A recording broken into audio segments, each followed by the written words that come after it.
tarde, a repatriação de araras azuis e micos-leões dourados brasileiros que estavam no Suriname são exemplos de casos de tráfico de animais. No Brasil, cerca de 38 milhões de animais são afetados por ano pelo tráfico, o que movimenta cerca de 2 bilhões de reais.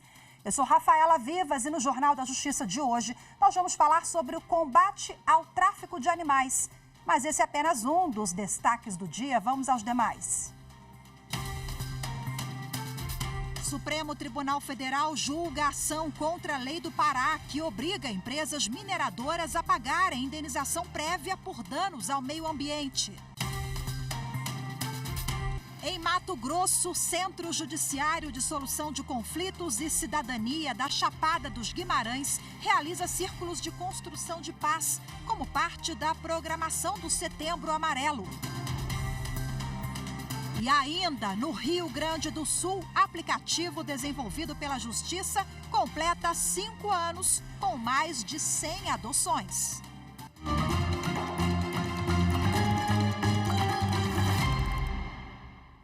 O Supremo Tribunal Federal começou a julgar hoje uma ação direta de inconstitucionalidade contra uma lei do Pará que obriga empresas mineradoras a pagarem indenização prévia por danos ao meio ambiente. A reportagem é de Amanda Mustafa. A lei foi questionada no Supremo pela Confederação Nacional da Indústria. A CNI argumenta que o Estado não pode exigir pagamento de indenização para só aí autorizar que as empresas mineradoras atuem. Segundo a Confederação, a Constituição Federal impõe às empresas exploradoras a obrigação de recuperar o meio ambiente degradado e de pagar os danos apenas quando as regras de recuperação não são cumpridas. A ação pede que o STF declare que a lei do Estado do Pará é inconstitucional. A ação tem correlação clara e direta com a Agenda 2030 da Organização das Nações Unidas, que traz os Objetivos de Desenvolvimento Sustentável para esta década. O Objetivo 15, sobre a vida terrestre, trata da adoção de medidas para a proteção, restauração e uso sustentável dos ecossistemas terrestres, como o solo, matéria-prima explorada pelas empresas mineradoras. O julgamento será pelo plenário virtual e tem como relatora a ministra Rosa Weber. Os ministros têm até o dia 15 de setembro para apresentar o voto. O presidente Luiz Inácio Lula da Silva indicou os desembargadores José Afrânio Vilela e Teodoro Silva Santos para as 2 vagas de ministro em aberto no Superior Tribunal de Justiça. Marina Campos tem as informações. José Afrânio Vilela compõe o Tribunal de Justiça de Minas Gerais e Teodoro Silva Santos o Tribunal de Justiça do Ceará. Os 2 foram escolhidos em uma lista de 4 nomes formada pelo Pleno do STJ no dia 23 de agosto. José Afrânio Vilela tem formação em Direito pela Universidade Federal de Uberlândia e pós-graduação em Gestão Judiciária pela Universidade de Brasília.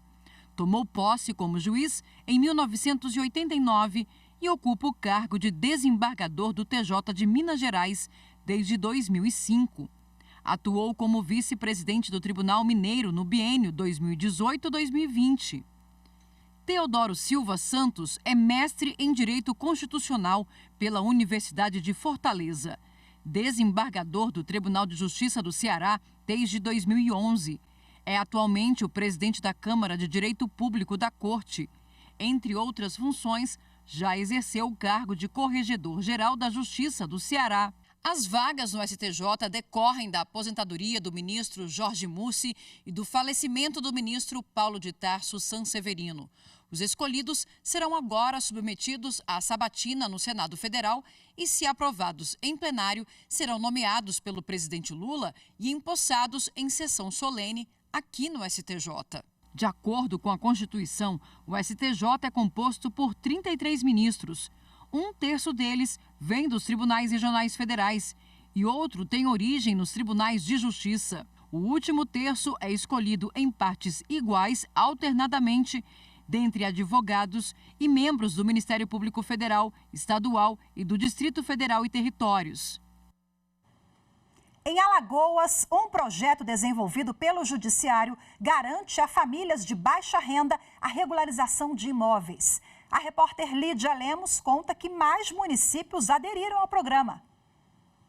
O Poder Judiciário assinou o termo de cooperação do Moradia Legal com 6 municípios alagoanos e a Associação dos Notários e Registradores de Alagoas, a ANOREG.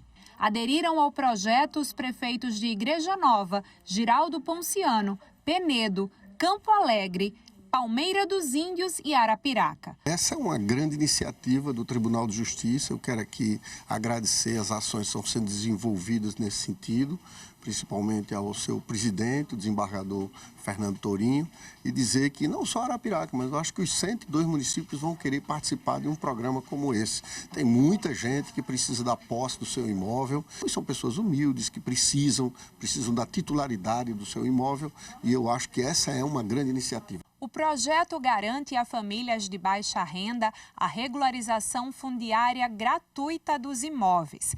Esta é a 6ª edição do Moradia Legal, que já tem 8 prefeituras conveniadas. Nós vamos atender o maior número possível de pessoas que jamais pensariam em ter sua casa própria.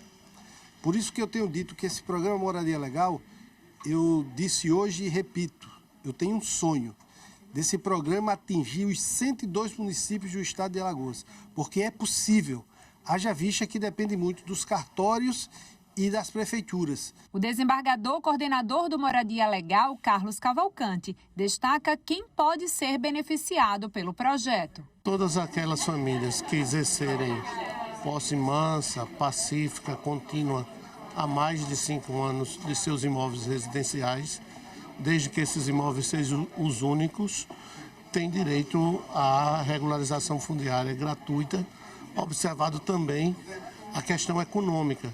São famílias de baixa renda. A seguir, vamos falar sobre o tráfico de animais. O crime que movimenta aqui no Brasil cerca de 2 bilhões de reais por ano. As informações em instantes, voltamos já.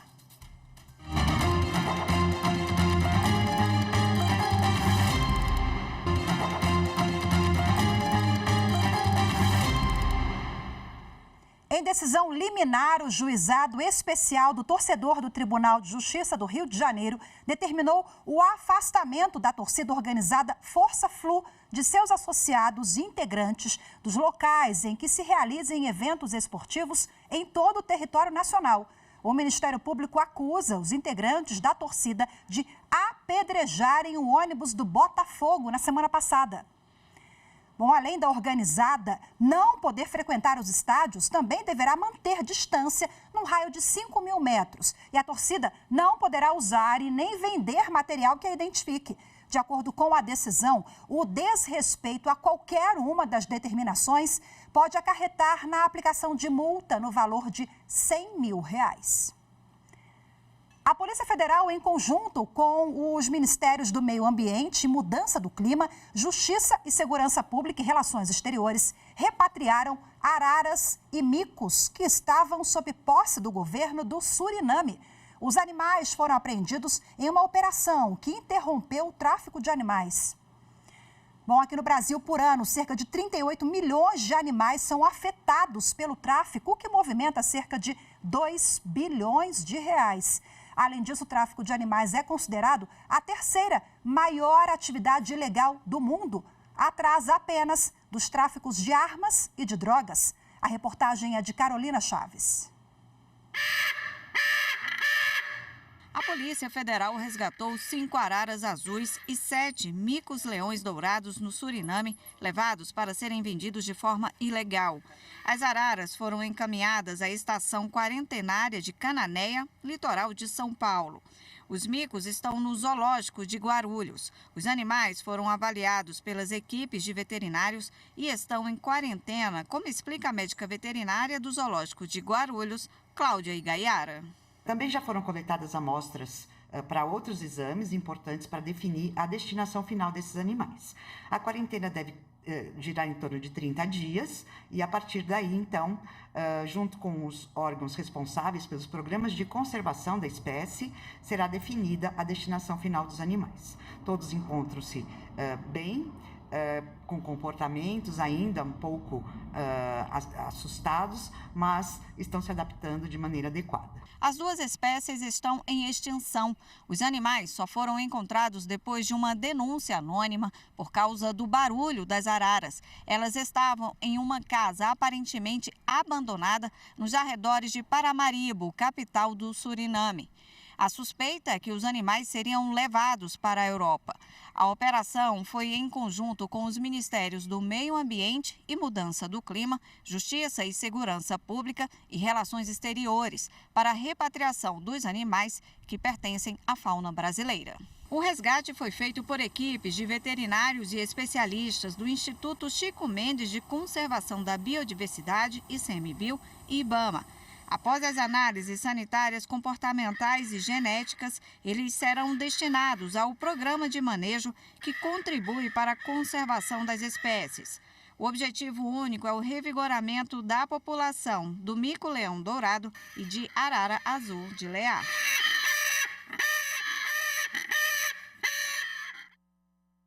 Bom, agora para repercutir o assunto, eu converso ao vivo, de forma remota, com a diretora executiva da Freeland Brasil, a doutora Juliana Machado. Olá, Juliana, seja muito bem-vinda. Tudo bom? Olá, uma honra estar aqui, um prazer, obrigada. Prazer é todo nosso, doutora Juliana. Vamos lá, a gente apresentou na reportagem essa repatriação que foi feita com sucesso, que bom, graças a essa operação em conjunto, né? E conseguimos resgatar os nossos animais. Esse é um caso mais comum do que a gente imagina. Eu gostaria que a senhora explicasse de que forma o tráfico de animais afeta o país. Porque a gente está falando de equilíbrio do meio ambiente, economia, nossa fauna e flora, animais em extinção, tem muita coisa em jogo, né? É muita coisa, mas olha só, a gente começa pensando no intenso sofrimento a que esses animais, nossa fauna, né, tutelada por nós, eles são submetidos. A gente pode ter impactos no futuro evolutivo da espécie. Você vê, animais que são ameaçados, eles podem, a espécie até sumir por conta da coleta excessiva, como quase sumiu o ararinha azul Cenopsis pixie. E aí a gente tem impactos econômicos decorrentes, por exemplo, né, da dispersão de zoonoses, da contaminação de outros animais e pessoas,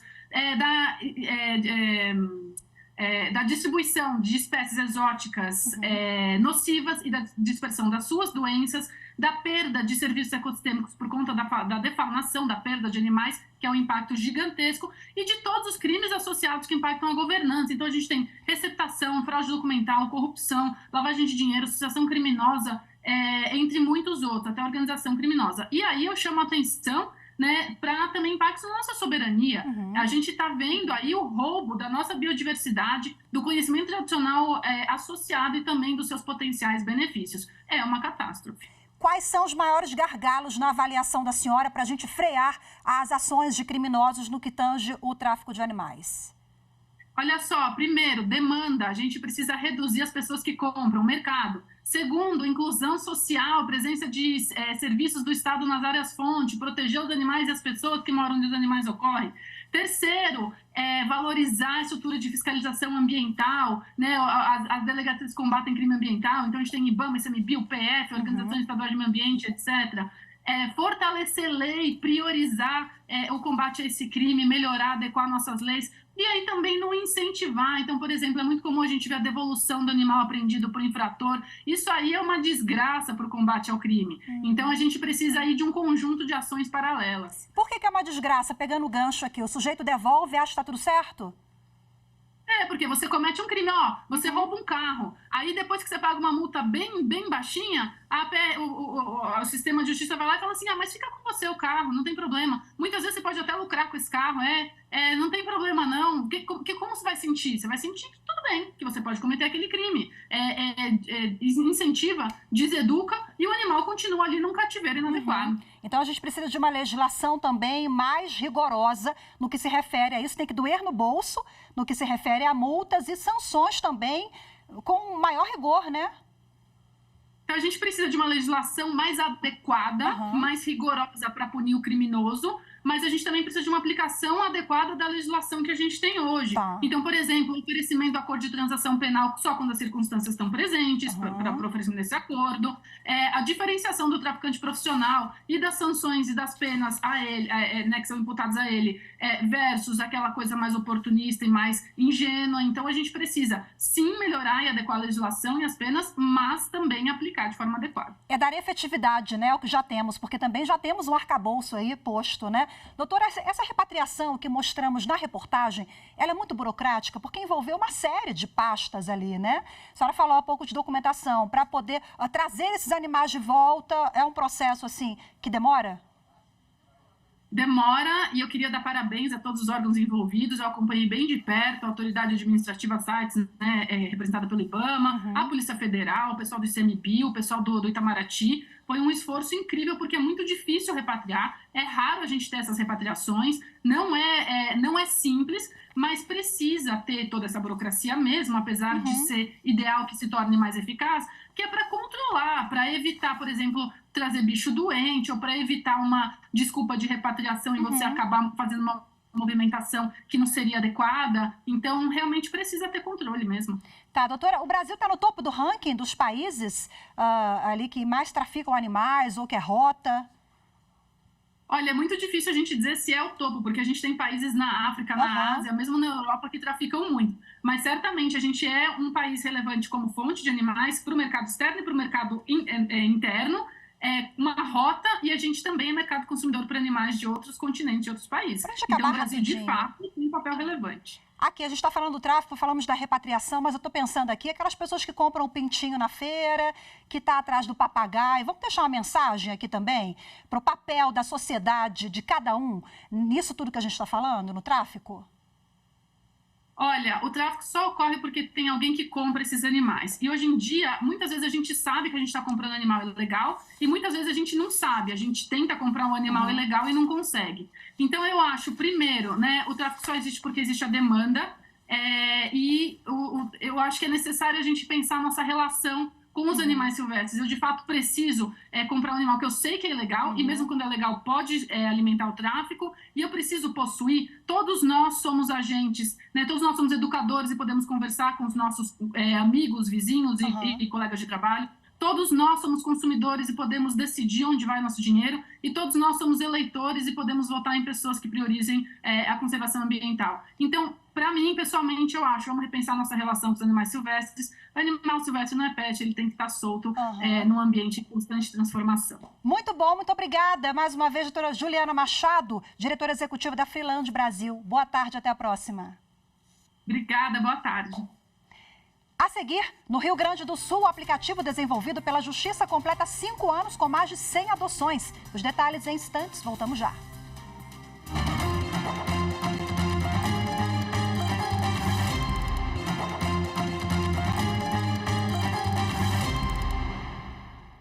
Em Mato Grosso, o Centro Judiciário de Solução de Conflitos e Cidadania da Chapada dos Guimarães realiza Círculo de Construção de Paz em Meio à Natureza. Com o tema Celebrando a Vida, o encontro faz parte da programação Setembro Amarelo, de prevenção ao suicídio. A reportagem é de Fernanda Fernandes.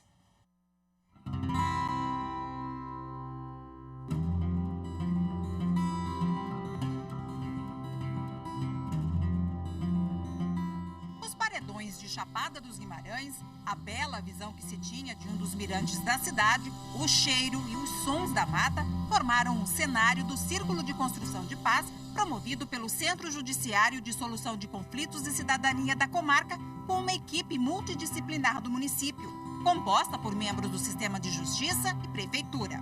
O tema do encontro, realizado em meio à natureza, foi Celebrando a Vida, e fez parte da programação do Setembro Amarelo, que será desenvolvida na comarca durante todo o mês, como forma de prevenção e combate ao suicídio. A gente teve que fazer um círculo celebrando a vida, né, com elementos da natureza.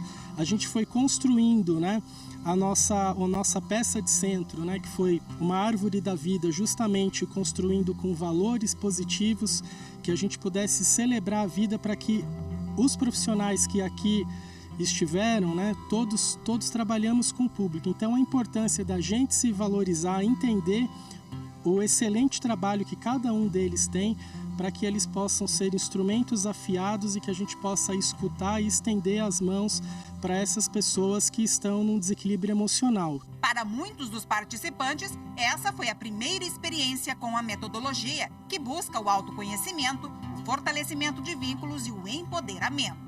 Foi muito importante porque foi o momento onde a gente pôde reconhecer que as nossas dificuldades que a gente enfrenta no nosso trabalho, outras pessoas também enfrentam. Foi um momento de identificação. Está passando um momento pessoal e profissional com os colegas, está compartilhando, sendo acolhido, sendo ouvido, né? E também levando para a nossa vida de como a gente também ouve o próximo, né? Com mais amor, com mais empatia. E as pessoas puderam falar um pouquinho de si e, soltando um pouco as emoções num ambiente seguro, os profissionais puderam se conhecer e aflorar a humanidade e reviver como é bom a gente ter uma plenitude de vida.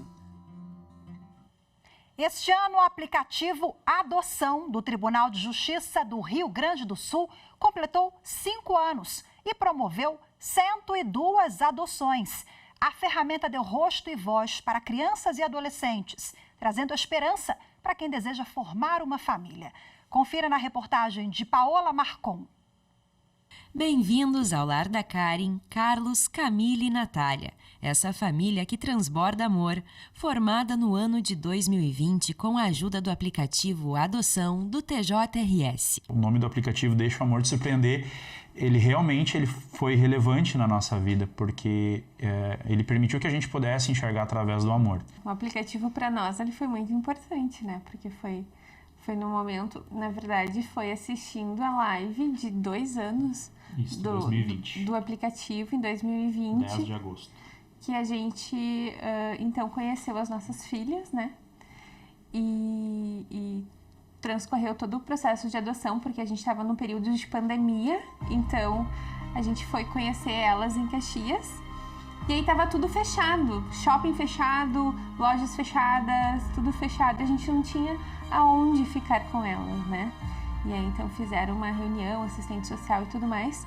E elas vieram para nós em 1 mês, elas estavam morando aqui conosco. E desde então estão aí. Há 5 anos, o aplicativo Adoção, reconhecido e premiado projeto do Judiciário Gaúcho, vem aumentando as esperanças de crianças e adolescentes à espera de um lar e de pais que desejam formar ou aumentar a família. Desde a sua criação até o momento, quase 100 adoções foram viabilizadas pelo app. É necessário a aproximação entre aquele que pretende exercer a maternidade ou a paternidade, os pretendentes a adotar, como aqueles acolhidos, tanto institucionalmente como em acolhimento familiar, aproximarem-se. Nós temos até então em torno de quase 900 manifestações de interesse.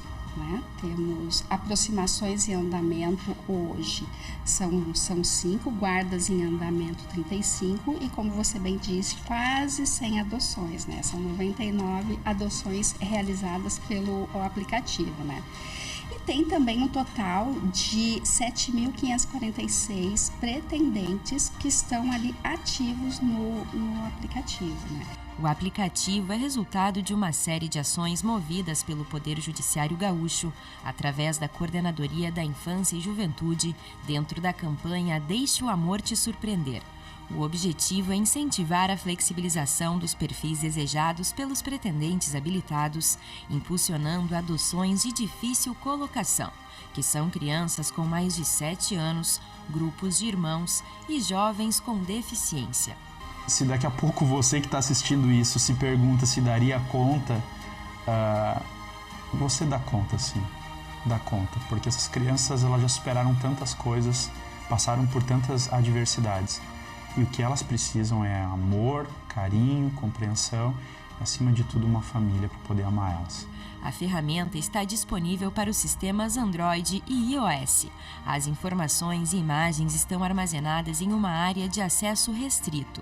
O app Adoção, que está disponível tanto nas versões Android como iOS, e disponível para todos, a disponibilidade dele é universal, mas só tem acesso àqueles pretendentes já devidamente habilitados nos juizados da infância e juventude, aptos a adotarem. A ferramenta humanizou a busca ativa. O protótipo foi inicialmente desenvolvido por alunos da PUC e depois pela Direção de Tecnologia da Informação e Comunicação, a DITIC, do Tribunal de Justiça. Uma vez me disseram assim, Karen, depois que tu tiver filho, tu não vai lembrar mais da tua vida sem eles. E é pura verdade. As meninas parece que sempre fizeram parte da nossa vida e a gente não consegue imaginar a nossa vida sem as nossas filhas.